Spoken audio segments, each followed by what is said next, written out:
Michael Fortson from Decatur and Henry Albert Hamilton from southwest Atlanta were each indicted today on 2 counts of armed robbery and 1 count of murder. The indictments came down in handwritten form and related the last heroic moments of Stephen Hynes, according to police reports. Hynes apparently pushed his fiancée out her apartment door and yelled at her to run. He tried to follow. He was shot in the back. He turned to confront the 2 assailants. He was shot 2 more times and died. Fulton County District Attorney Louis Slaton presented this case to the grand jury. He praised the efforts of law enforcement agencies in Atlanta and DeKalb in working up the case, a case that hit him and other investigators hard.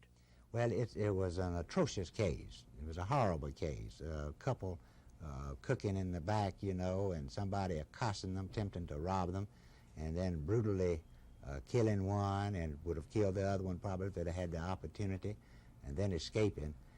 It was a type of case that everybody says it could happen to me, and it could.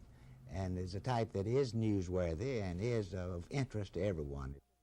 In 1976, Fortson and Hamilton were convicted of a number of armed robberies and other crimes and sentenced to 40 years in prison.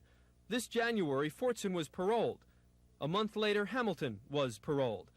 Sources within the prosecutor's office tell me the Georgia Board of Pardons and Paroles never should have released these 2 men, and that as a result of these crimes and the resulting indictments, the parole process will undergo intense scrutiny. Henry Hamilton was paroled on February 22nd of this year after having served time for armed robbery. He was indicted today for a robbery that took place on February 24th, 2 days later.